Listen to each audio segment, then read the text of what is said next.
for angles. And different trees. Yeah. And just GoPros everywhere. Because I'm not wearing nothing underneath it, so I'm going to need a guy down low, shooting up a little bit here and there. It look like fucking Travis's balls fucking. just hanging and dangling. Chris is pulling his bow back, you just see his balls just fucking shaking. Actually, what it'd be is a big deer go by and you'd see his balls go from hanging to get all nervous and just go right back up in there. We'll find out. You need to let him borrow your saddle. He can be up there in the saddle. No, that's just no. Dude, his balls would be hanging over the end of it. No, not at all. Straddle it. Yeah, you need to just go in just a jock underneath there. I could do that. Yeah, just all nice and tight. We'll even get you a camo one. Ooh, they got him? Hey, They got to. my mom's a sewer. We can make you one. Well, probably have to go get fitted. Hey, that's my mother. That's my mother, you son of a bitch. Check my ends. Okay, all right. Here we go.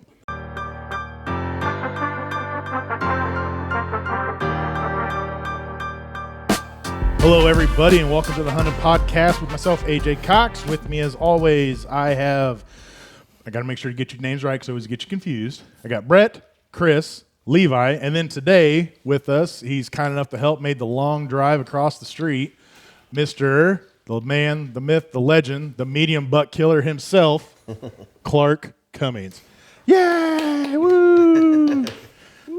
All right, so if you want to see what else we got going on, make sure you go through, follow us on Facebook, Instagram, and YouTube. You can find us on all those platforms by going through and just typing in the Hunted Podcast.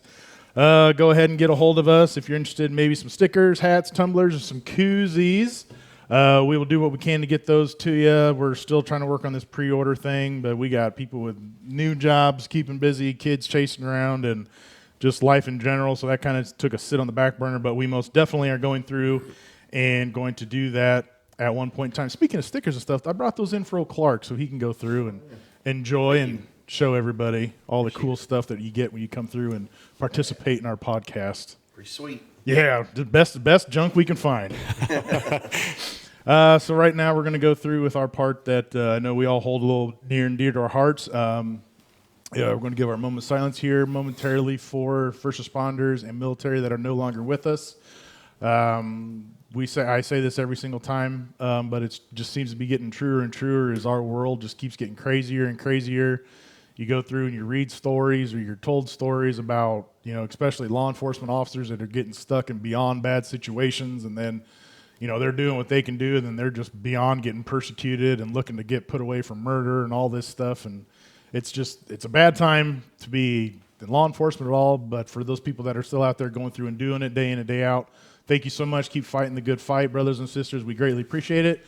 And then on the military side, there's always talk about something going on somewhere, this and that, loved ones getting shipped out. Sometimes we're lucky enough and loved ones get shipped back. So for those people that are listening, thank you so much. But if you have any stories or shout out or anything that you'd like for us to go through for any type of first responder or military, or even someone that has passed away, we'd be more than happy to go through, read it out, and let you guys know, do our way of saying thank you. So with all that being said, as I said, we're going to do a short moment of silence here. So give us a few moments and we will be right back.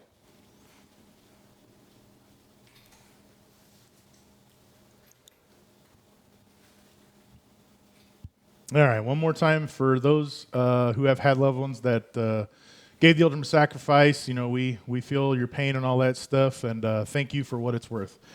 Okay, so, God, I got to keep going again. So, because I always forget our sponsors and all that good stuff, I'm going to rip out some right now. We got Rec Broadheads with Matt. You need to go through and go check him out 110%, get out and really start using his stuff, practicing, shooting them field tips, his practice tips on with all of those, so you can get your accuracy and everything. Go watch his videos. He just did one a few weeks ago about actually how his what were they XXPs? HXPs. I can never get those right. We're actually quieter than the field tips, which was insane. So make sure you go through and go check them out. Let Matt know that we sent you his way. And then, as always, Dominant Strands Bowstrings with Lewis. Just talked with him the other day. That dude is still up to his ass in orders and everything, which is great and wonderful and amazing. go through. And I mean, I would say right now would be your absolute last minute to go through and get some to have any chance of going through and getting them before season starts. Or by the time this comes out, season will probably already be started. But by the time the rut and all that good stuff comes through, so you can go through and get them all broke in and all that good stuff. Matter of fact, you went down the other day, didn't you, to go through and talk with Lewis? You're getting some done. Great insight. Yeah. That's awesome. Well, he's hooking me up with a bow and putting my strings and everything on there. Right. I got to go down and get it picked up now. So you're one of those people that are right at the tail end of it. But it's going to be worth it. I told him, I said, I still need to get it done in time so I can still beat you at killing a buck. Well, dude, beating me, though, is like being the smart kid in the dumb kid class. Like, that's nothing to brag about. And then goes through, make sure you get a hold of Jeff for ECW hunting calls.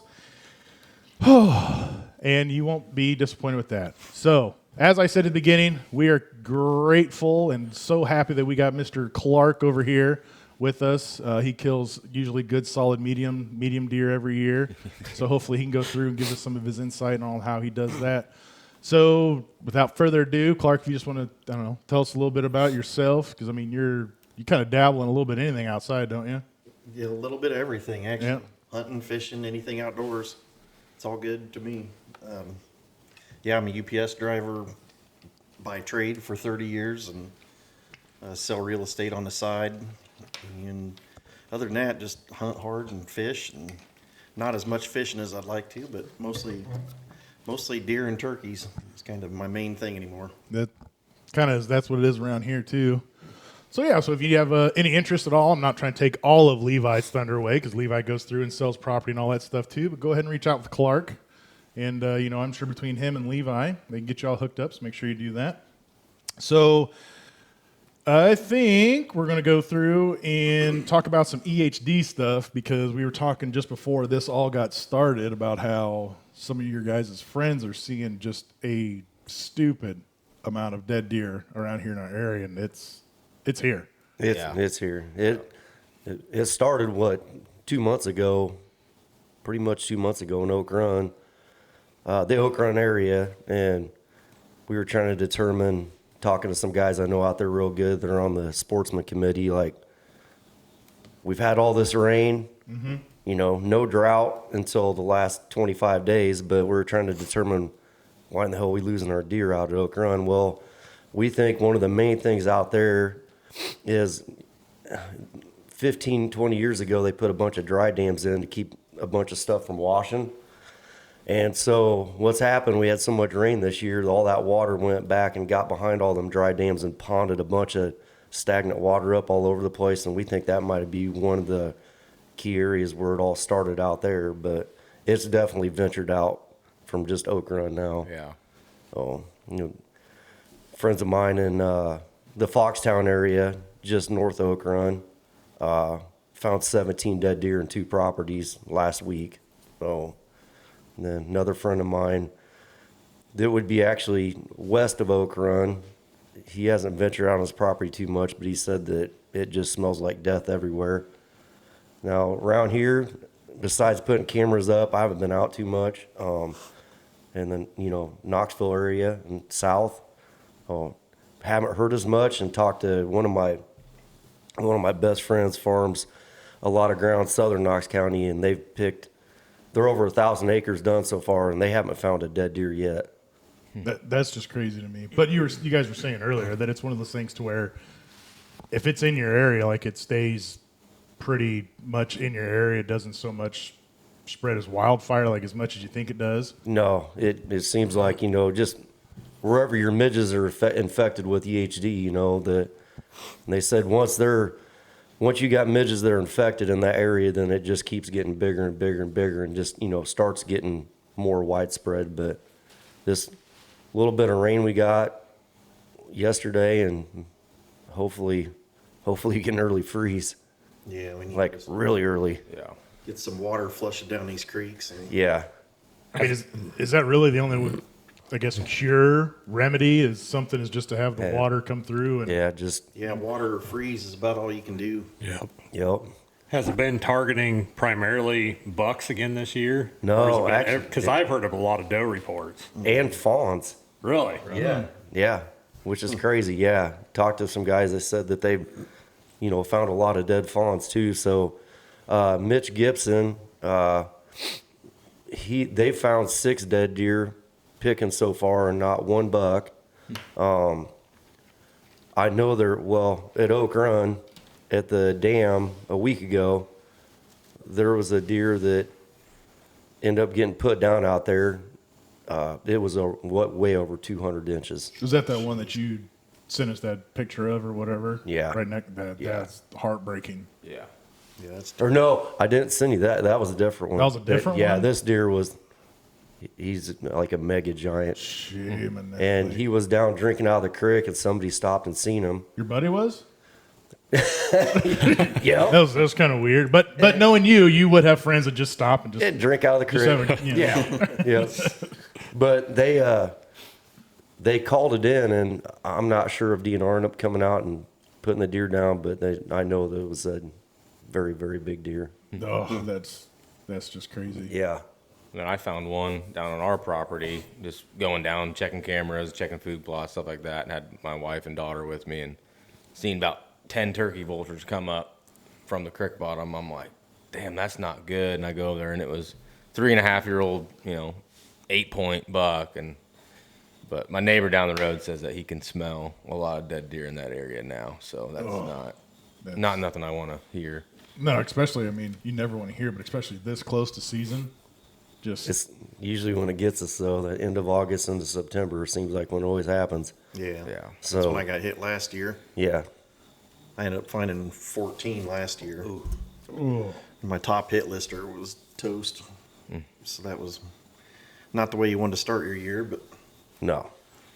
so when you go through and you get that, you just automatically have to call DNR and let them know, so then they can come through and do their thing, or you just, I guess, what's the standard I mean, protocol? DNR was involved in the Oak Run deer at first because they wanted to make sure that it wasn't something else, like getting poisoned or Right.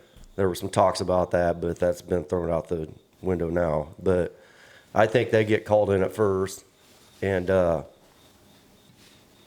then determine, it's EHD. And then, after that, then they've just been picking up deer out there and take them to the landfill and they put them in piles and then burning them. Oh, that just, I knew they did that. But that's just heartbreaking. Especially, you put in the time and the effort and all this stuff, especially if it is, one that's on your hit list and stuff like this. It just seems like the time and the effort. That's Yeah. the God. thing. Like last year, we decided not to shoot 45 and let him go till he's 6. And that's the heartbreaker. You let that deer go at a 5-year-old in that one more year, but then let's say something happens, he ends up dying of EHD, then you're like, damn it, man, I should have fucking, Shot him or yeah, because you never know. We can almost remember when we did one of our past podcasts when we were talking about like this year's anther growth and all this and stuff. So that's almost another thing you got to take into your mind, I guess, is yes, 100%. Like Levi says, you always bet on the deer, but it's almost sometimes, especially if your area is getting affected. Yeah. Like if you just kind of he's a decent, solid something. Like, do I pull that trigger back or do I bet on the deer? Well, and we talked about this in a few episodes ago where, when we were still getting the rain. Uh-huh. And we talked about, we're like, this is certainly a possibility with all the rain we've had, and then it's going to go dry, and it happened. And yeah, it did happen. We should go buy a lotto ticket. You guys called that. Go pick some numbers. Go run to the Casey's real quick and go get you one so we can have some. I think EHD started with having too much rain, and then it proceeded. We went into a 25-day drought, and now I think our deer that are getting it is from the drought. So it went both ways, which is crazy. You don't usually get don't usually get it going both ways. It's usually from drought. But And I think it's something we need to be thinking about more and more, the way our weather patterns are. It seems like we're falling into this weather pattern where it rains a lot early and then turns off dry late. And I think it's something we need to be thinking about for years down the road on how we can possibly prevent it in some way on our farms, whether it's putting in just actual waters, not just water holes to where we're creating more of the problem. I don't know what the solution is, but Right. Well, to me, I go back to, and I always say this, if I get sick or I don't feel right, I'm going to the doctor. So I think it's absolutely just stupid that here in Illinois, you can't put something. I'm not saying feeders and, baiting as everybody always sits there and thinks about, but if you can go through out some analogic or something of some mineral to go through and get them something, at least give them somewhat of a fighting chance. I mean, I get it. The midges get in there and they bite and they do this and that. But at the same time, by doing nothing, of course they're going to die. Or at least if we can try to give them something to at least give them a little kick in the ass, so like maybe hopefully they can, pull through. They might, not be size-wise that we want or antler growth that we want, but they at least make it through At least to without that. losing them, yeah. Exactly. Yeah. Exactly. Yeah, it would be awesome if they could come up with something that we could, and I know it's illegal in Illinois, but in the future, maybe legalize where in August and September that you can, some kind of food or something that's got something that, like you said, isn't going to keep them from not getting HD, but they have a way better chance of surviving through HD, and just give them that chance, just supplement feeding them something that has something in there that Vitamin. Boost their immune system. whatever could keep them from dying. Some deer live through it, and once they live through it, they can't never get it again. They're immune to. So it's like COVID? Yeah, exactly. you go through and you get- just like COVID. Yeah, just like- We'll just give them 6 boosters. But it kind of makes me sit there and think, like, I can't believe the state of Illinois doesn't do it, because I know out of the 5 of us here, 5 of us would go through and buy bags of this shit and go through and try to throw it out, and do this and that. So it's just a massive money maker of something. Even if it's something to where, because it seems like everything nowadays, you got to go through and have a permit or a license or something. If they wanted to go through and be like, yeah, you can do this, but you got to pay us another $20 or whatever to go through to be able to do this and that, so we can keep track of who's doing this, who's not doing this, and blah, blah, blah. And like you were saying, even through the summertime, and have it be to where, whatever, middle of September, first part of September, you can't have any more out there. Well, and you would think the state would want to do something to take care of their cash cow. I mean, the whitetail is the cash cow. I mean, all the non-resident tags. You would think they'd want to do something about it. Right. But, I mean, it's probably like so many other things. The people that are making the rules and making the laws, they don't. They have no idea. Yeah, they have no idea. They're not. They're not the ones dealing with it by any means. Yeah. So, since you go through and deal with land and all that, have you heard anything else on any of your properties being out and about? Mostly everything I'm hearing is just that Oak Run area, just in the satellite areas now, kind of creeping out around it. Just, it seems like that's been the main this year. Of course, you hear of it in Indiana and Ohio. I think got hit again this year, and there's been some other areas. But hoping we would escape it this year, but it doesn't sound like we're going to be so lucky. Makes me kind of sick because Ohio, you can bait, right? You can put stuff out Yeah, you can feed in Ohio. or feed. So I wonder what the numbers from like us that you can't to them that you can, if there's any, if their numbers are the same, less, more. Yeah. I mean, I wouldn't think it really make a difference unless it was something that Has would nutritional value. to help prevent, getting so sick from EHD. But that's another thing, like, to present it to the state of Illinois. I thought another thing would be an issue would be if you're doing certain food areas, just if they came up with something that we could feed them that would maybe help. But then the bad thing is they're going to be worried about CWD, Right. Because then every deer is touching that, and every deer in that area is going to end up getting chronic wasting disease from, so it's kind of a turn out to be a no-win situation. But like Levi said in past episodes, he's seen deer, and I've seen deer eat the same corn cob. I mean, one drop one out of its mouth, but that's going to the other be one pick up. that's so going to it's be the state's. To me- right. I know. To me, it's the lesser of the two evils, Right. honestly. Yeah. Yeah, I mean, it's just like people. I mean, you can't save everybody. How many deer Exactly. do You you gotta- see that, visually have chronic Right. wasting disease compared to finding massive amounts of dead deer from EHD? Yeah. Right. And that's what I'll bring it up, like people, and they'll say like, "Oh, isn't CWD the same as EHD?" It's like, well, no, but a lot of people do think they're like the same Yeah, they're thing. not They're even not even close. close. No, yeah. So that's like kind of what people don't understand too, is they're just two different, totally different things. Yep. And that's like,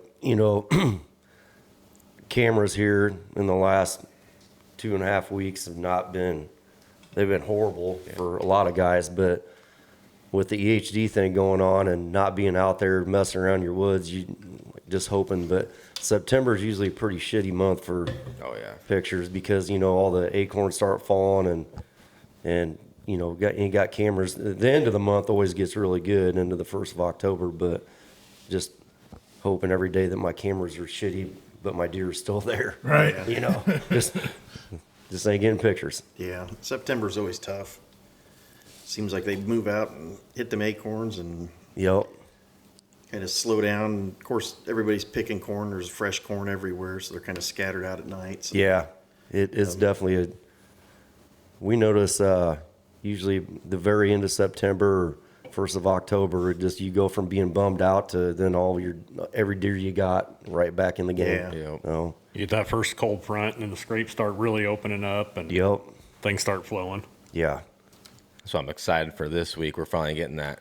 I wouldn't call it a huge drop, but we're actually getting back down in the 50s at nights and Yeah, starting 70s to cool for- off. 70s is a high. And Yeah.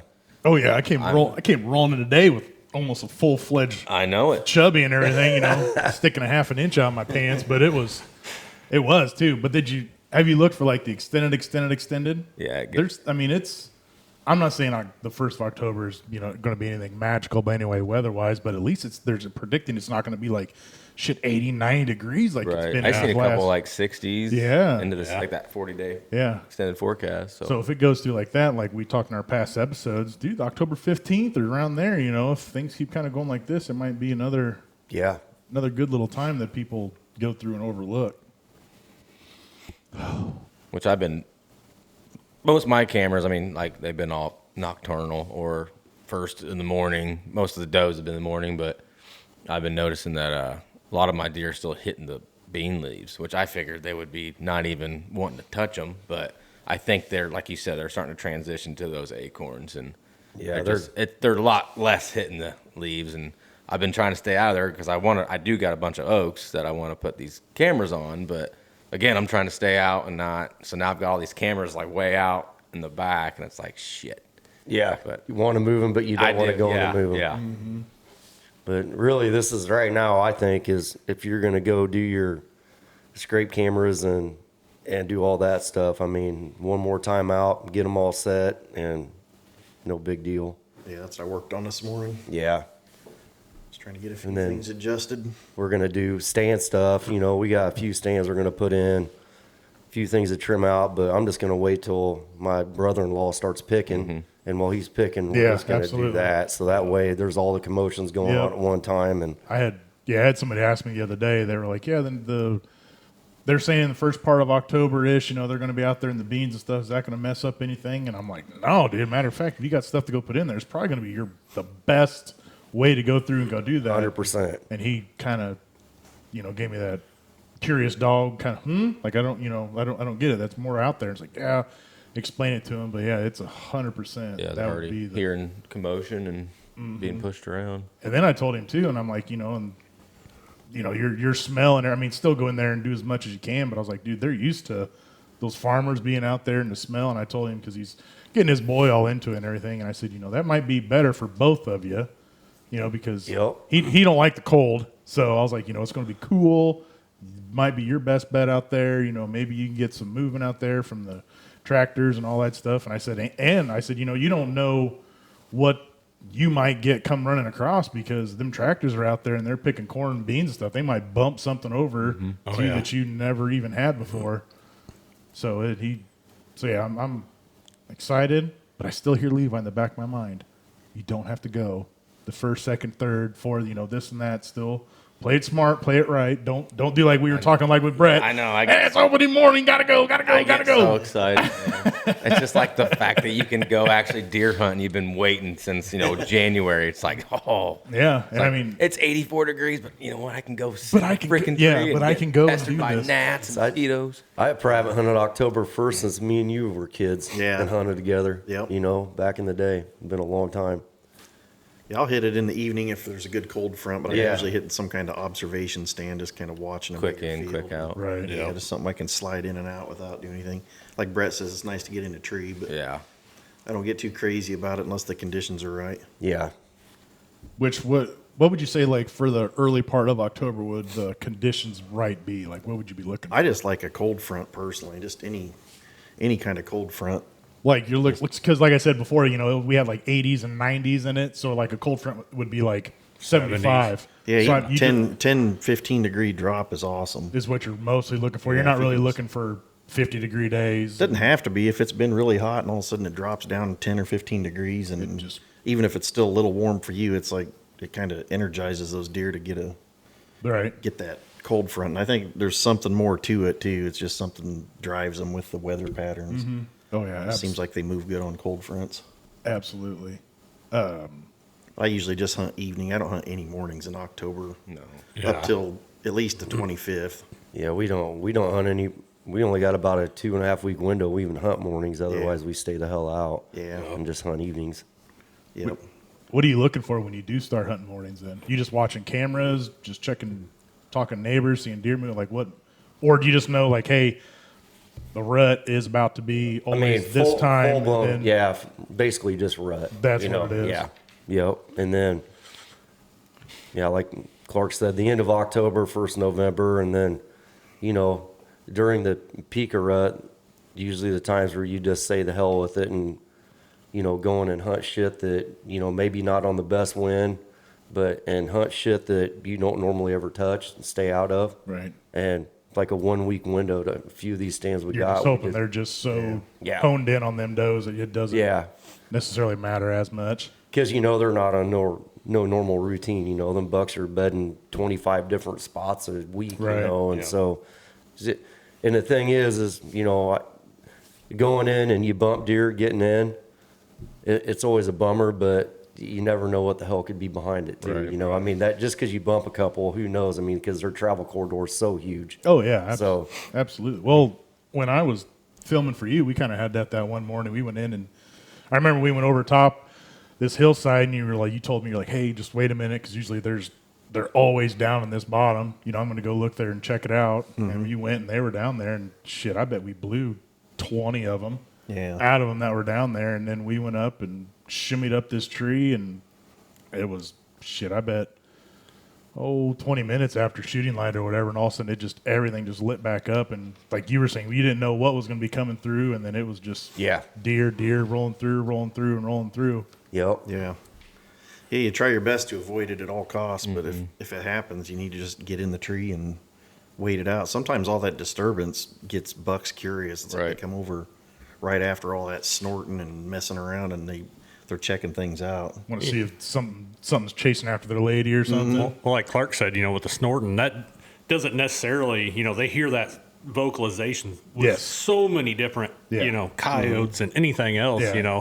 that doesn't automatically mean your hunt's over. Correct. They're And- not like, oh, that's a human. Yeah, and Yeah. so many people think that too, which I'm sure you guys seen it too. It's always that, they make the joke of, hey, she blew at me, so we're done. We're going to put her down and all this stuff. But yeah, a lot of people, always think, once that first whatever starts blowing, well, shit, might as well pack up. Yeah. Yeah. You just never know. Because that's.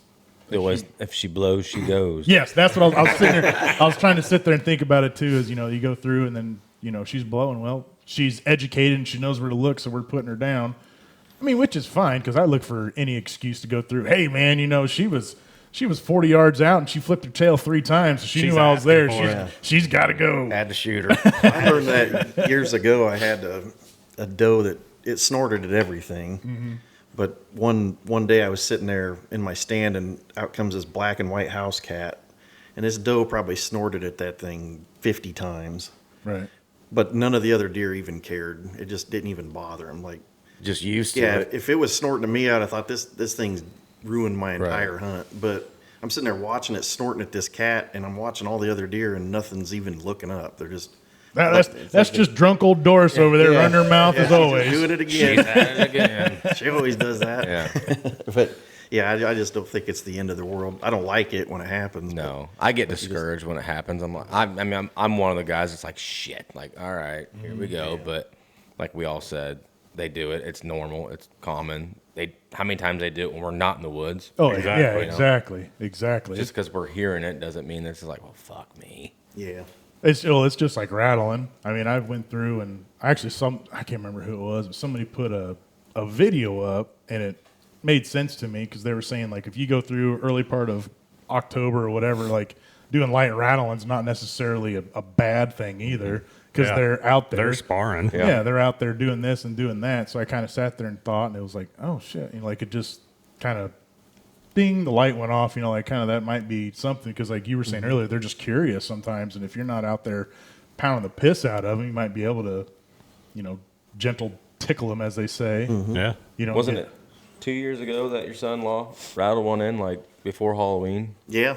just tickling the antlers? Yeah. And I'm like, I asked him, I'm like, I'm not trying to be in your business. I'm like, but how the hell? He's like, I just act like they were sparring. He's like, I wasn't going like too crazy with it. And he's like, it shot one of my biggest bucks. I'm like, damn. But that's I when never they're even thought setting of up all their dominance. That's when Yeah. they're setting up their territory, and that's a good time to, I think, that time of year to do stuff like that. Yeah. 10 or 12 years ago, I shot a big mature buck. 17th October, I rattled him in, and I was in a draw surrounded by standing corn, and I had to slip all the way up this draw to get in my stand. And I started rattling, not hard, just tickling the tines, and then picked it up a little bit at the end. And I heard that buck come through the corn. He was bedded on the fence line behind my mom and dad's house, and I heard him come through the corn the whole way to me, and he popped out right on the edge at 20 yards, and game over. But yeah, October 17th. Yeah, that's but wild. we had a good cold front, and the wind was right, and he was up feeling his oats, and Yeah. But I mean, it was crazy. I mean, he heard that, and boom, he was on me. Yep. Which that's a lot too. We keep saying over and over and over is make sure you're doing it right and conditions and being smart and everything like this. Don't think that you're going to go out there October 17th with 90 degrees outside and Right. the wind's blowing completely wrong and all this air, and you're going to get out there and smack, and all of a sudden here they come running. So it's Yep. just like Yeah. everything else. Make sure you're going through and doing it smart and doing it right. Yeah. Play the odds. Anything can happen, but kind of play the odds out. And Yeah, especially in October, you can't hunt bad winds. You got to hunt good winds every time. yeah. I mean, that's a guaranteed. And then since we're sitting here talking about October, do you want to touch on this blood moon? Yeah, I was just going to kind of feel everybody out. Like, of course, I haven't really taken advantage of the blood moon thing, but I know guys and I've read a lot in the last several years guys look forward to that more than they do November. And especially if you can get the cold fronts at that time and them deer are on their feet like crazy and a lot of daytime activity. And I'm definitely, if we get the weather this year, I'm going to try to pursue a lot more during that time. yeah. Oh, Do you guys know like what they're saying like triggers them? Is it the pressure? Is there some? I mean, like what? Why should you be looking to? because that the October full moon is when all these bucks are making scrapes, making their dominance in the area. They're out and about, doing all their things, and spending a lot more time daytime hours. That you have a lot more opportunities to get them, but it's got to have the right weather, right wind for the area. So I didn't know if you guys and Clark, you messed around much with the blood moon. I'm not a moon guy. More of a weather guy. I mean, I like it when the moon everything lines up just right. Yep. Then I feel really good, but I'm going to watch the weather more than the moon. Yeah. Now, I have killed some deer like on the blood moon and red moon, whatever they like to call it. Yep. During those time frames, but like I'm going to be out if the conditions are right regardless. Yeah. So to me, I don't really pay that much attention. Maybe I should.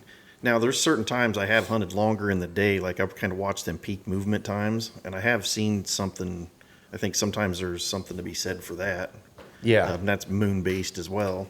Exactly. Like getting out, instead of going out at, 3:00 in the afternoon, you're getting in a stand at 1 or something like that. Yeah. Yeah. Yeah, and that's, I think, when the red moon is right, like all the moon conditions are good, but it's also hitting at the peak movement times of the day is when that peak, Yeah. it just, everything kind of lines up, and that's what makes that so good. Yep. But like I say, I'm generally just going to be out either way, so I don't pay that much attention. Yeah. Now, if I was doing things a little different and I just was picking a day and I had a job where I could just go on a certain day, I'd probably watch it a lot closer. Yep. But most of the time, if I'm off work, I'm just going to be going. So I've got my vacations and That's how I am. If I'm off that week, it's like, well, kind of got to do her. yeah, yep. You just got I to mean, get if out it's there and 80 degrees, obviously, I'm not. Unless, like, I Unless, shot one unless of it's opening day. my. Right, yeah. But no, I actually shot one of my biggest bucks, that big 9, and it was like 80 degrees that day. Yeah. And it just happened to be right in the right place, right time in the travel corridor. And I was in there in a T-shirt and, like, loose camo pants. And I'm sitting there sweating, like, telling myself, like, this is the stupidest thing in the world. And then next thing I know, this doe comes up and this big buck. So I called Chris. I'm like, dude, you won't believe it. I said, I just shot a buck. He's like, you're out? I'm like, yeah. I said, I just shot. Well, I had buck fever. I couldn't really talk, but that's what I was trying to say. But I remember I called him just like stuttering and couldn't get it out. He's like, what the hell's wrong with you? I'm like, yeah. It really wasn't so much buck fever; it was heat stroke. Yeah. That's really more what it was. No, I fell in the creek after that, which felt really good. I've noticed if I have a 2 or 3 week vacation and it's 80 degrees, I'll just skip it. But there's been times I've been fishing for crappies or something, and all of a sudden one of the other guys call and say, hey, just shot a nice one. I was like, well, maybe I should have been out. I don't know that it necessarily Right. kills Yeah. the movement as much as you think it does, but it's just not what I enjoy hunting in personally. So if I've got a long vacation, I'll just wait it out and wait till the conditions are better. It's good to give your spot a break anyway. Yeah, and it is. It's hard sitting in a stand when it's that hot out because you never know what could happen, but it definitely does. I could sit all day, especially if the weather's right, but sitting all day, if it's 75, 80 degrees, you just feel like you just don't have the chance. No. Even though you do. I Yeah. mean, there is a chance, but just as I get too anxious sitting in my stand. Usually I'm pretty good, but I tend to shorten my sits during those windows. And honestly, I kind of don't hunt mornings again. Yeah. When it's like that, I just go Yeah. back to, and I might go in at, 2:30, 3 o'clock and Yeah. get in the stand. And, you're only in there maybe 2.5 hours. But it seems like, once that sun starts to set and things start to cool down a little bit, then they're back up on their feet. Oh, yeah. And especially at like that November 4th through the 10th window, it seems like it can still be just fire. Yeah, I would agree with that. And to kind of go back to what Clark said about, the moon and the weather and everything, it seems like when you can get all those stars to align where the moon is up coinciding with their feeding times and you've got, a red moon and then you've got the right weather, it's like, man, when the stars align like that, it seems like everybody and their dog's killing deer. Yeah. Yeah. Except for me and Brett. Yeah, we're just kind of Well, hanging out. we'll throw bread in there, but we'll leave you out. Hey, it goes in cycles. One of these days you're going to kill like 4 booners in 4 years, and the rest of us are all going to be like, Dude, what in the I world? can't wait because I won't say shit to you guys, but I'll make sure to drag that deer to Levi. Oh, did you get one of these this year? Oh, you didn't? Oh, well, you want to see mine? Oh, we can't. Fuck you, I bye. hope you do. You're due for one. Yeah. It's like one guy gets all the luck for a few years in a row, and then all of a sudden it tails back off. My problem is I just shoot old deer that are just like senile, just like giving up on life. And so they're committing they suicide. just come up to me like, just do it. Like, Yeah. shit, man. Like, wrong I'm with tired of running. I'm tired. My ex-wife's taking all my Yeah. money. I can't go out anymore. I've got so many damn kids. I got running around here. kids running around. I can't provide. I can't do life anymore. Just do me a favor. I had a buddy send me a video of a buck the other day, and he's like, this is what you get when you let a buck walk, and he turns into a 10.5-year-old deer, and he's a freaking dink. I'm like, Yeah. shoot him. Yeah. Yeah. Age before beauty, man. Yeah, I like Do old it. bucks. There's nothing wrong with that. Nope. Like that picture I just got, that one I'm calling Fat Albert. I mean, he's, I don't know, what do you think? 7? I would think. He's old. I mean, yeah. So I'm like, yeah, that's to be the one I shoot because every time I shoot a buck, he has no freaking teeth left. And he just, like Cactus Jack, he had like no teeth, 2 teeth, 3 teeth. It's just like, well, I guess it's fun to shoot a mature deer like that, but like half the time I don't score past 145 inches. Yeah, I was gonna say you can't hang maturity on the wall. Yeah, but I'm just like, I mean, but it's to me, it's been a win because it's like, all right, you just outfooled old deer. Oh, So, yeah. I mean, that's Yeah. cool. yeah, it's like that deer I shot last year. I didn't even know, Yeah. 11-year-old deer that had been gone wasn't gone. He was still there Yeah. somewhere, but for 6 years, they never had a picture of him. wild. And bam, pretty crazy. Okay, well, we're going to pause here. Got to go through, hit some more of these sponsors. So, where you going, Brett? Oh, gee, man, Christmas.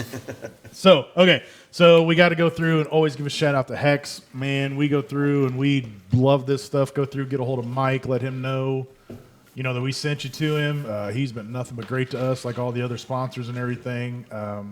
Definitely the biggest thing that we think it works for is for turkeys and all that stuff. But we've seen Levi and I seen some stuff firsthand through deer season, stuff like that. Levi's old man lives and dies by this stuff. The voodoo suit. 110%. Trademarked. I'm going to trademark Dude, that. I really wasn't that much of a believer until last year's bow kill. Dude, I remember the infomercials when they all first came out, and I thought for sure it was one of those like... It was like Phil Phillips standing on the side of a mountain and an elk walking right by him.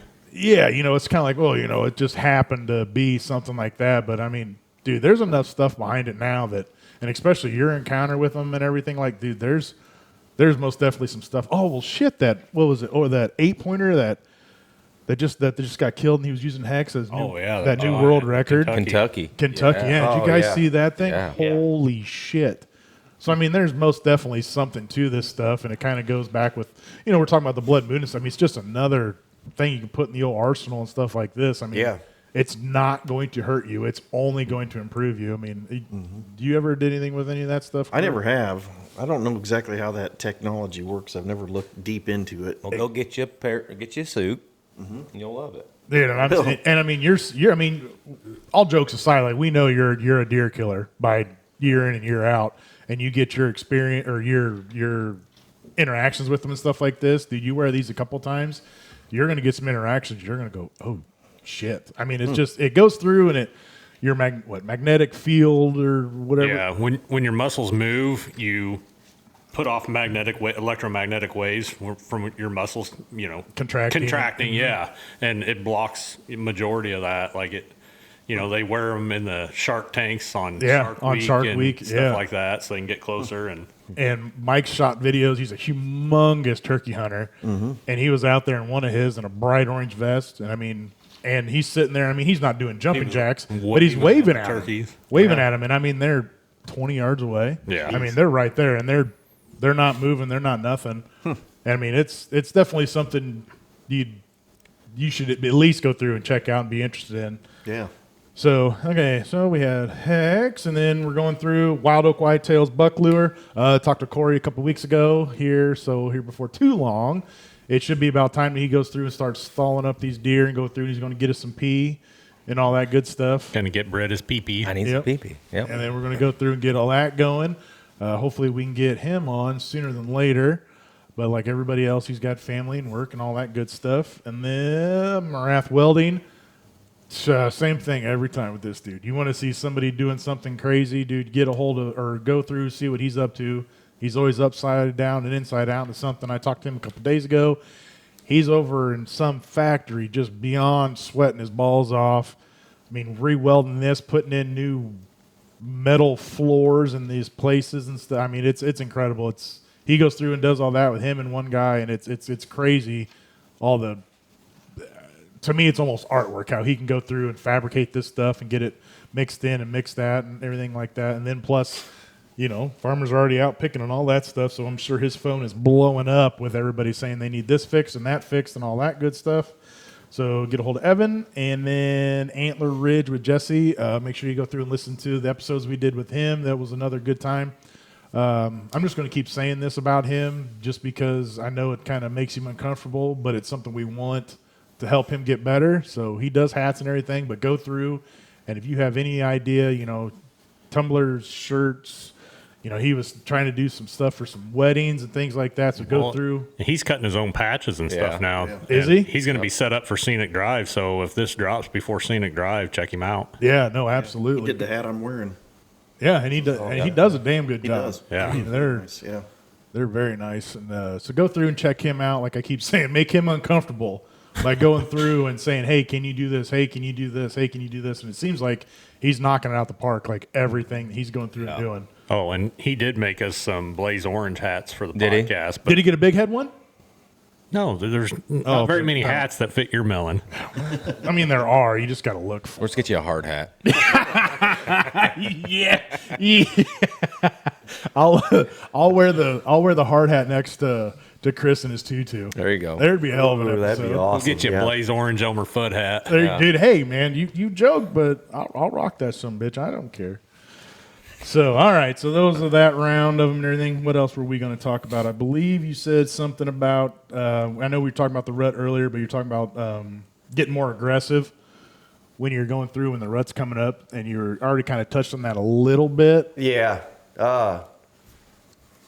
I mean, like, so the chance of it happening is probably slim to none, but you're sitting in a stand and you watch a deer cross 150 yards knowing that that deer is probably not going to come to you, a shooter. Right. Trying to think of ways of knowing your property and maybe be able to, if you can use the terrain and the wind, to maybe try to position yourself in a different spot to shoot that deer instead of just staying in the stand and always walking the other direction. Right. Maybe trying some stuff like that more, maybe hunting off the ground a little bit more, in the right, right times. And if you have the right scenarios, just getting a little more aggressive, and it'd be fun. I think. The on the ground stuff, I don't know if it's a new fad coming through or whatever, but I've noticed there's actually, that's kind of seems like it's picking up with people going through and, they're just, and not even in a blind, they're just going through and cutting into some trees and making their own. That farm we got out south of Knoxville, it's pretty much all cedars. It's a big cedar farm. Mm-hmm. I mean, if you had a deer in the field and you were in them cedars, you could reposition yourself so easy. They wouldn't have a clue. I mean, you just disappear in them. Especially if you're wearing your hex. And my tutu. And your tutu. Maybe we can get Mike to make him a tutu Yeah. out of hex. Oh, That would be sweet. yeah. Mike, if you're listening or somebody's listening to this for Mike, we're requesting. Does it have to be camo or you want it pink? It don't matter. Pink camo. Pink Oh, camo. Pink, yeah, let's do a pink camo. Let's test out the pink this year and see how it goes. Hex tutu. We need you to go ahead and get that going. And then when it takes off, we won't even charge you for the idea. So No. Great idea, boys. Yeah. Yep. We just want like a little patch on the back that says like the Hunted Podcast. Like have it say Hex and have it. Yeah. But we just want like a little. Yeah, brought to you by or Yeah. something like that. Like in the pattern. Have like, you know how like a real tree has like real There tree you go. sometimes in the yeah, pattern. yeah. That's See, I think if I shoot a big one with my Dude, tutu on, this is what I'm thinking. You guys need to get a tattoo with me holding the deer up in my tutu. Deal.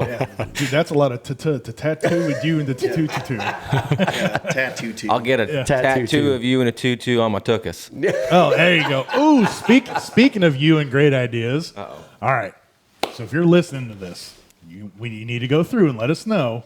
We're trying to convince Brett into growing a rat tail for racks. and Oh shit. yeah. I got a mullet right now. Well, mullet-ish. It's getting mullet-ish, yeah. Dude, you got some good curls back there. I do. already, too. Natural. Oh, yeah, I got the goose feathers flying. I do. I'm like a Drake duck, man. So we can go through, and when we go through and post this, and we always put it on there, like upcoming video or upcoming podcast coming and everything. Just put on something in there if you'd like to see Brett and his good sweet rat tail. Mm-hmm. Man, we got bright orange construction hats, tutus, rat tails. Dude, what are you gonna do? We're all making asses out of ourselves. What are you gonna do over there? Just sit around and keep looking pretty? Pretty much. Dude, that's lame. We're gonna have to go through. You got enough facial hair. We need to put in some big old mutton chops or something. Ooh, that'd be sweet. How about Dude, that? I'd look. No. No? I'm not doing the bracket chops. All right, how about some of them Wolverine chops then? Yeah, we can do that. I'm sure. Maybe a mohawk or something. Yeah, I I'm- thought for rut, what I was gonna do is just like a Fu Manchu and then a rat tail. There we go. Oh, dude, you couldn't keep your wife's hands off. No you I know. shit. did that. It's Dude, gonna be like I'm gonna kill probably the world record. I guarantee if I do it. So, Oh, yeah, That's for what I'm doing. sure. dude, could you imagine if we went through, one of us killed just a giant, right? And you showed up and you're fucking Fu Manchu and a rat tail. You're wearing your tutu. I got a blaze orange fucking helmet on, Look and like then a- you're walking around with something we're going to have. Look we like- got to have you Look come up like with the something. village people. Oh, I was just yeah, about to say, who are the exactly. people that do the YMCA? Village people. Hey, why not? Oh my goodness, dude, that's Because if I do the rat tail, and the Fu Manchu, like I'm wearing like cut off jean shorts everywhere I go. We need to get And you just some like a cut off. Get you what were some Zoom- camo cut off those jorts. Zumbas. You remember? Yeah. Remember back in the day when the NFL player, the Zumbas or Zebras or whatever, and they were all like yeah. Zumba. the zebra stripes and everything. Yeah, that's what we need to get you. Man. I'll do it. Oh, dude! And we can go through and get you like the Philadelphia Eagle ones or something. So there's some green in it. So it looks like Cool. it's like a camo pattern. All right. Oh, dude, your future's so bright. I know. I'm so excited. So excited. But no, getting back. Okay, sidetracked again. Getting back into going through and getting more aggressive and going through and chasing these deer and everything like that. And I know Levi's going to make fun of me, but that's where like kind of another reason why I went through and bought a saddle to where I can go through and shimmy up in some other trees and get up and out of the way if need be. God, I hate your smile. I hate your face. All I can do is picture you swinging up there. Dude, that's fine. Be me pulling back, smacking that big one and everything, and then all this mean stuff that you always say about All me. I can picture is Danielle sitting in a normal stand, and you're off the side of the tree in your saddle, and she's just pushing you back and forth. Higher, higher. Hey, that booner comes through, worth it. Dude, I will let you keep belittling me every day. If you shoot a booner doing it, I'll be up there swinging. No, you won't, because swinging that's together. my idea. No, you're going to be shunned. Ooh, partner saddle hunt. Yeah. Interesting. I got a saddle. Do you? Yeah, I like it. I've tried mine out, and I definitely see the pros on it. But I'm not saying there's necessarily cons, but there's definitely some stuff to get used to. Use a platform. Yep. Yeah, I do too. Yep. It's just, Got a little, I can't remember, trophy line, I think is what I got. I think I got tethered. Maybe. Mine's the Mission, I think, platform, if that sounds right. I don't know if I've even got the right brand, but Right. But I mean, I think that's what I'm using as trophy line Mission platform, and I don't remember what the name of the saddle was, but works pretty good. You like it? Yeah. Yeah. oh, Yeah, I so, wasn't so sure it's what I okay for think. him to do it? Sure, why not? He's known for killing big deer. Like, I'm going to take his advice. We'll be swinging around in the woods together. Yeah. And what I like about it is, I mean, I don't know about you, but I don't feel like I'm going to fall. Like, I do feel secure. Yeah. Yeah, once you get used to it. I could have killed some pretty nice bucks with it. Yeah. They just weren't what I was looking for. Right. I mean, it worked on them. I kind of like to be able to move myself around the tree just right. It was kind of Yeah, that's my biggest thing that I really do like about it. If you can kind of get where you're thinking they're going to come from, and then you can just literally just swing yourself left, swing yourself right. Yeah. And if they're coming around the corner and you swing yourself around enough, dude, I mean, they won't even.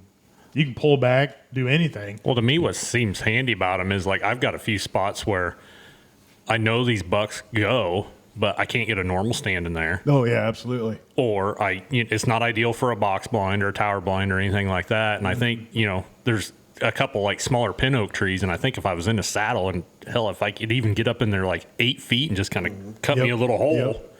I think I'd be golden. Yeah. Yeah. That's.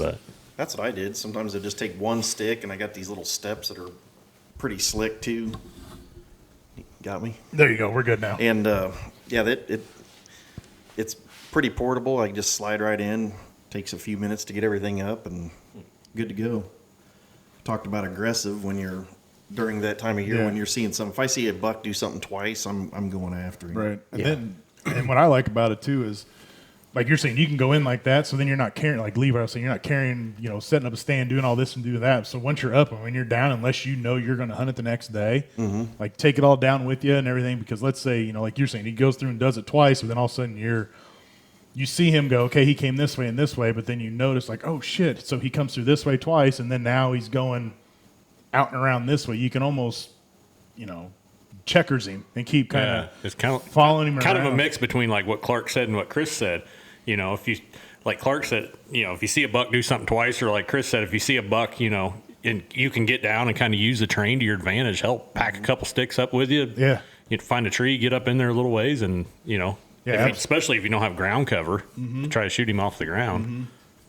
And it's like I think I did a little bit of research like I do with anything else, and I mean my biggest thing was being a bigger guy. I'm like, dude, I'm gonna fall out and die. Oh, dude, when saddles first came out, like 15 years ago or whatever, when I was guiding, dude, I guided a dude that was probably pushing 400 pounds up in one of these things. He looked like a giant baby in a diaper, and he'll probably kill me if he hears this. But we were just picking on him on Facebook not too long ago about it, and hell, he loved it. I mean, it's just another one of those. It's not going to hurt you at all. And I was just talking to a friend of mine. He's a bigger guy too, and was talking to him about going through and getting one. And he's like, this and that, but they're expensive. And I'm like, dude, you're exactly right. They are expensive. They're not cheap and everything. But if you go through and on your one property, and you're going to try to put up, let's just even say 5 stands at $100 a piece, that's $500. Mm-hmm. And by the time you go through and do this and that for your saddle stuff and everything, you're going to be right around $500.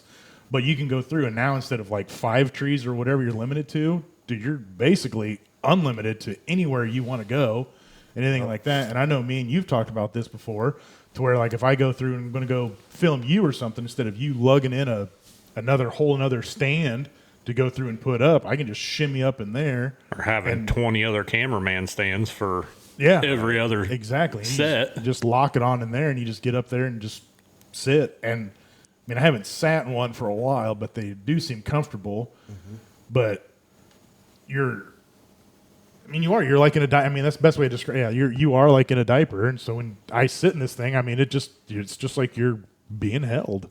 I mean, somebody the other day on Instagram was saying that they were getting they got one of the smaller Novix hang-ons, and they were actually carrying that as their platform. That way, if they did get tired of hanging there, they could get up on the platform and sit for a little bit. Yeah. And I saw too. There's a company which I was like, man, this is a great idea. They kind of took a climber, like idea of how it wraps around the tree, and you hook up, put it in your feet, and you climb up. But then they make it like a platform, so you can do that. So then you don't even have to carry sticks with you for those. You just go through and sit and use the climber, go up, then it just locks it in. But then you're kind of limiting yourself again on trees. Correct. But I'm just saying, like, if you go through and have, these other trees or whatever, if you can, because I got some buddies that still hunt out of climbers, and they just flat out say, dude, when I go, I pick my trees that I want to go through, and I just trim them out and That's everything. what I do. Yeah. So then you can go through and, like I say, get one of these, and then you're just saving as a whole. I mean, you're saving money and making yourself more portable to go through and move here and move there and everything. So I'm very interested to go through. And yeah, because stands are fucking expensive. Yeah. Dude, especially if you go through and get like I guess you'd say even medium run-of-the-mill ones and stuff, like for your comfort and stuff like this. You're not just sitting on a hard-ass piece of plastic. Yeah. Dude, I mean. Those are $340 for the 21-footers. Yeah. Golly. Yeah. The River's Edge for the 21-footer is $280, $290. They're comfortable. They're good stands, but I mean, they don't take long to rack up. Right, and that's what I'm saying. You go through, you snag you a saddle or something like that, and you're in the long run. You are ahead of the game. Yeah. And I mean, and like going back to something else, like I just saw Brett look at me and made me think of it to where like if Brett's like, hey, dude, I heard you ain't doing very well, dude. I'm tagged out, but I got this other buck on my property. Like I want him gone. Do you want to come hunt this? And then he's like, but my brother's hunting this place over here. But if you want to hunt over here, you can't. I mean, you're mobile. You can move and get into anything. Yeah. So to me, there's a lot more pros than it is to cons to them. Other than supposedly one of your best friends always makes fun of you for it, but that's fine. Okay, so man, I always got so much to do. Entertainment and then remembering stuff. Okay, last set of sponsors we got going on here is Nature Made Jewelry and National Land Realty. It's all through Levi. Make sure you go through and get a hold of him for some nice little, like I say, I think it's country fancy kind of jewelry. Makes them out of antlers, things like that. And then you got any questions? We kind of touched on this earlier about, land or property, anything like that. Get a hold of Levi and also get a hold of Clark. Who do you go through, Clark, if you don't mind me asking? I'm with Whitetail Properties. Whitetail Properties. Yep. So you can go through and get a hold of Clark with Whitetail Properties or Levi through National Land Realty. They'll be more than happy to take your money. I mean, they will be more than happy to go through and show you what you need to do and everything like that. And then we used to be sponsored by McKee Automotive. Dusty went through, we kind of talked about this in one of our last podcasts. He went through with somebody else local They are teaming up. They're awesome people also. Very happy to have them. But he's now going through and taking on their company name, which is Complete Auto. Oh, my goodness. I'm having a blank here. Complete Parts and Repair. Complete Parts and Repair. I always say Complete Auto. I know that's not right. Complete Parts and Repair. Make sure you go through and go check them out. We are happy to have them on board also. And then I want to touch in with ram blinds, right? Yep. You go through and deal with ram blinds, so get a hold of Levi for some ram blinds and everything like this. I just saw it was kind of cool. They came out, they put like a soft side. So it's an insulated cover. Yeah. It's like a soft-sided insulated cover, and it takes the shine off the blinds. And, if you don't want it to be so hot in there in the early season, take the cover off. Mm-hmm. Want a little more warmth in the winter, put the cover on, and you're good to go. And they said it kind of deadens the noise. Yep, deadens some noise in there also. Which I think is great. And then you want to go through and talk about your new job, kind of maybe what you might be looking for through some people for your chapters.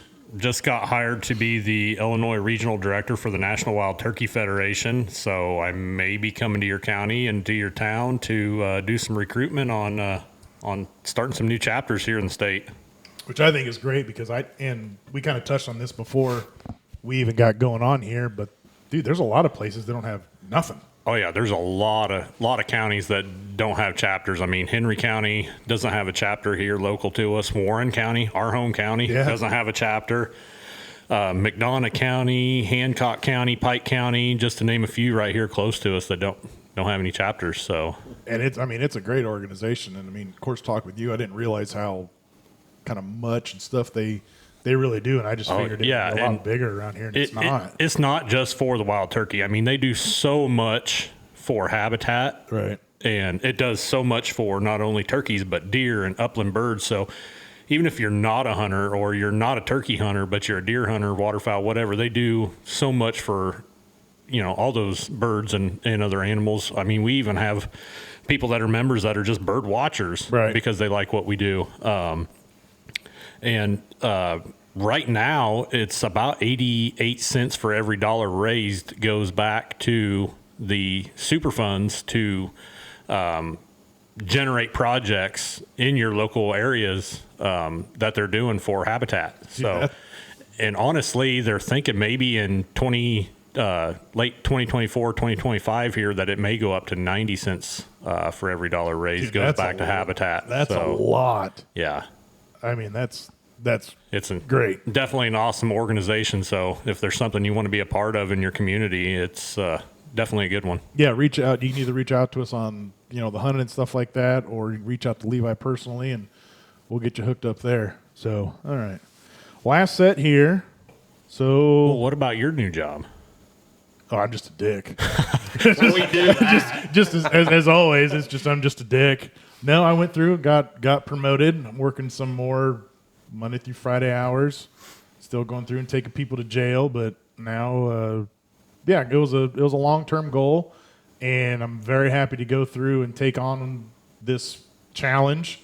Been kind of sort of dabbling in it for a while, helping out things like that, but we finally got personnel through work, and they're getting out on their own and doing a great job, and so then that was able to move me over to a different spot. So I'm very, very excited to go through and dive into this.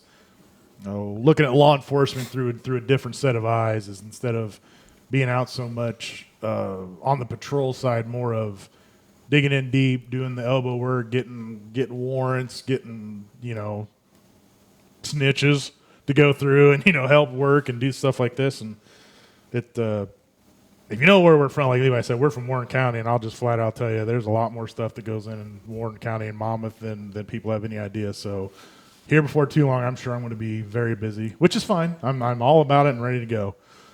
So, Brett, do you have a new job or anything? No, I just treat corn. Oh, okay. Well, we were just going around the table. Thought No. maybe throw you in too. So, all right. So Living my best life. living your best life, waiting for that rat tail cut. Yeah. God, you're gonna look beautiful. That's me sweet. It is going to be great. No, it's going to be really great. I know. I'm so excited. Your wife's going to be so damn happy. Yeah. She'll love it. Love it. Yeah. Your terminology of love must be way different than mine. Yeah. Is there anything else we want to touch on? Because, I mean, that was pretty much that list that we were going to go through. I think we went through and touched on it all. Yeah. Except for your tactics of how you're going to hunt with your tutu. I mean, have you been sitting here and thinking like, okay, I'm going to wear this out here, and so I don't get it all crimped up and put all nasty wrinkles and stuff in it and everything like that? No, I'm going to pack it in my backpack. I don't want to get it tore, Okay, that's what I'm saying. So you're just going to wait till you get up there. Yeah, I'll get in and put it on. And, You got to wash it and scent killer and everything. Make sure you're good to go. oh, yeah. I'll do a tutorial on how to hunt out of a tutu. And maintenance. Maintenance, yeah. I was kind of like hoping he would do like a get ready with me thing before he went out and hunted with getting the tutu I love on. We can do that. That's Yeah. something good too. Yeah. Get ready with me. You know, this is just the start, right, dude? Before too long, it's going to be like, everybody always goes through with the eye black and stuff like this. I don't believe in that. I like to go through and get some Mary Kay and go through and make sure my eyes are all lined up right, and then I like to draw, this and that on my face. Dude, you're onto something. Now he's like the Bears quarterback. Just hoping, yeah. Yeah, which is about damn time. He just threw a touchdown. So, with all that being said, if you've made it this far and you've heard a couple quiet pauses, we're doing this on Sunday, and the Bears are playing. So we're trying to talk, entertain, and then not I'm just scream. so happy I never screamed. Not to scream at the TV. So proud of myself. So, well, that's it, guys. I think we're gonna call her that. Yeah. Then. Clark, thank you so much for coming down and hanging out with us. Thanks for having me. Hopefully we can do this again. I mean, I know it's a long drive for you, but Yeah, it's a ways out here. but no, hopefully nothing but best for you all season and everything like that. I mean, we personally know you, and we know you like to kill them big uns. So we're excited to go through and see the pictures and all that good stuff. Hopefully there's pictures of something. Well, it's always something. It might be negative or positive, but there's always a picture of something. Be a picture of me eating a donut like last year, just sitting there eating that donut sandwich. You guys. Well, it's a lot better than what. See all the excitement I had. I don't know why this just jumped in my head. Back when picture of something is better than nothing. I don't know if you remember it all. Hopefully you don't, because you about kicked me out of the tree that day. When me and you were sitting there that one day, and that moose came walking through, super wide and everything. It was one of the first times me and Clark went out, and I'm like, dude, this is how this works. This is amazing. Clark goes through. Hey, are you on him? Yeah. Hey, are you on him? Yeah. Hey, are you on him? And then I was like, yes, dude. And I went, dude, that deer. That deer come out of his skin. Dude, he did just beeline, looked right at us. I'm trying not to move. Clark's not moving. Dude, this deer turns around. And the next day, too, the neighbor killed him, didn't he? Yeah. Oh, Yeah. Dude, I would have pushed you out of the tree. dude, it was Safety harness kicked you right out. dude to a T, man. It's you see the video when it's like they go, oh, this and this happened, and this is how I made it feel. And that dude, like in the gorilla suit, jumps off the roof, and you just hear him like, "Rah!" And he jumps and hits the ground. Like, that's how I felt. Dude, and I go through and I look at Clark, I'm like, dude, I'm so sorry. And him being about one of the nicest people that I've ever met in my life. No, it's okay. It happens. And I'm like, but it does. Deep down, he really wanted to punch you in the face. But it does. It was just so dead quiet that night. It wasn't that loud. It was just so dead quiet, and he had the headphones on, so you know how you talk just a little louder than what you think you are, and it's just like it's like yes, and it's like it shot out of there like a rocket. Dude, it did too. So for other people, if you're going through and you're recording somebody, maybe you don't want to talk. So we went and learned how it was kind of like a foot nudge or something where I could hear. And Yeah, we we hadn't have- been together long enough at that No. point to know each other's things, and you were like focusing or something. I was like, I'm waiting to shoot, and I'm thinking, I don't know if he's on him or not. yeah, and I can't tell. That's why I asked. Normally, I wouldn't ask. I just wait until you settled in, and I'm like, okay, he's settled in.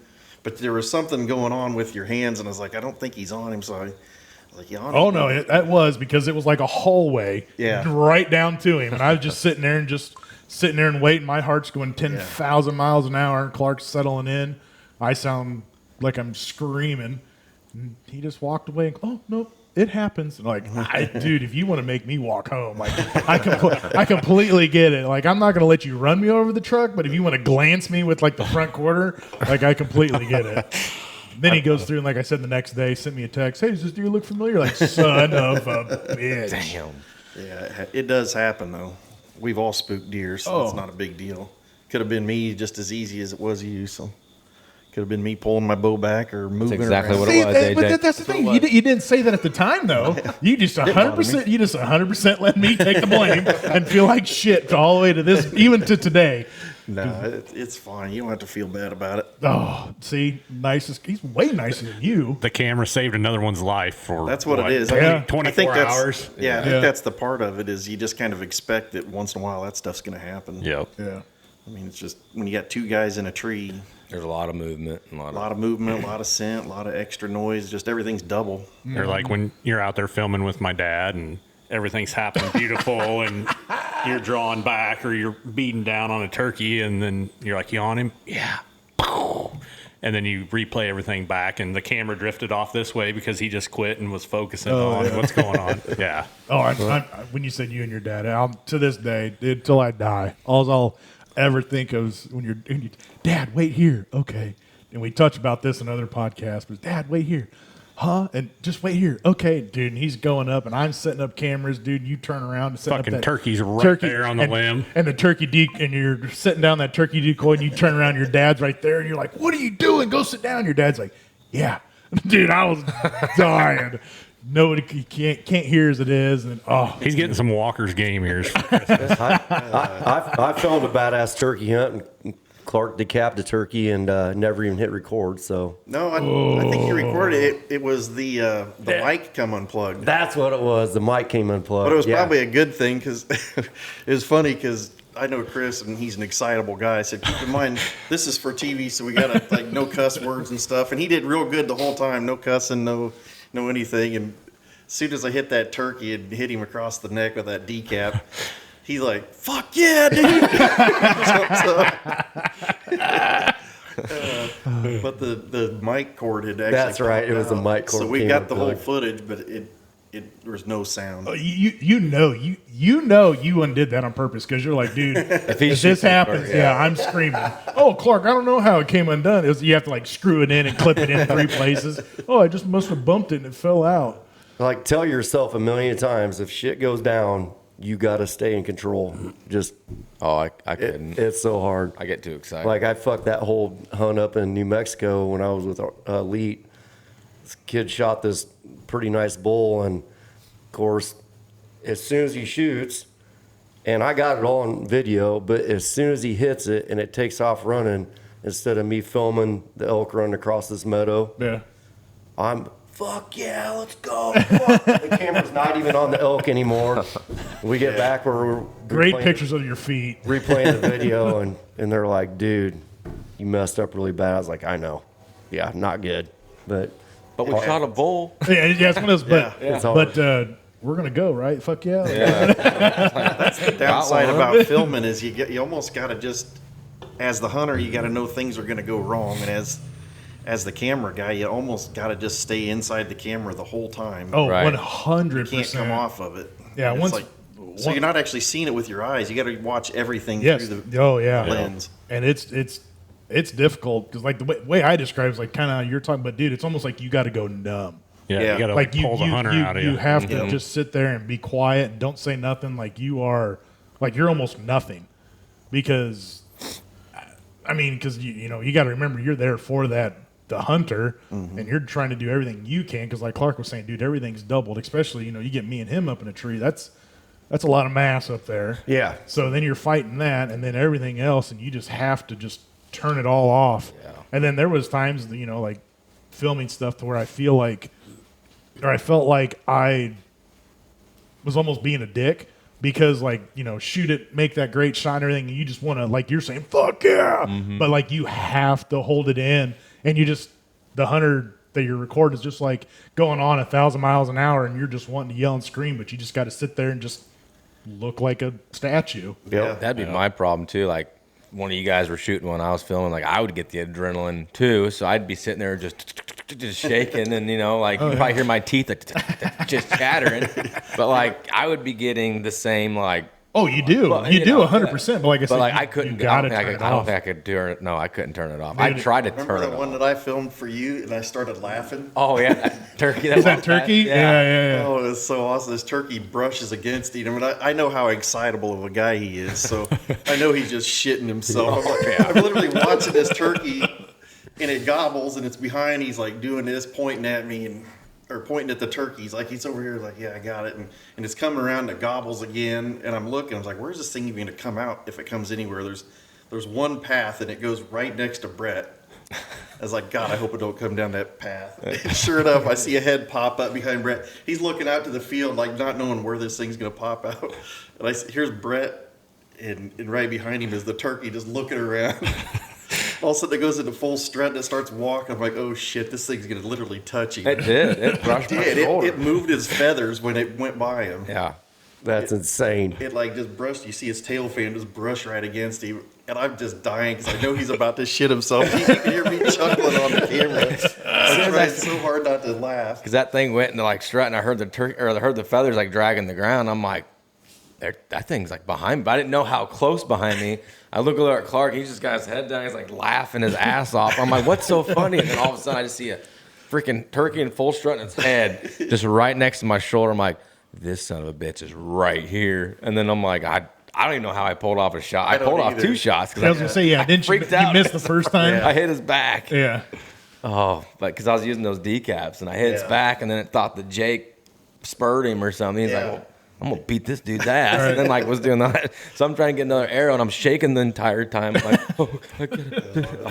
It was hilarious. That was awesome. Oh, yeah, the bond that you go through and you get with somebody, and you go through and film hunts and sit and stuff like this and come through and tell them, well, we don't have to tell you nothing. Fuck, opening day, all you did was send fucking Snapchats of you and what's his name just dying laughing the entire time. Chad Harder. Oh. Yeah. You know, so it's blowing on the wing bone. Yeah. There's no dull moments hunting with Chad Harder. I'll tell you that. It's snot coming out of your nose and tears coming out of your eyes the whole fucking time.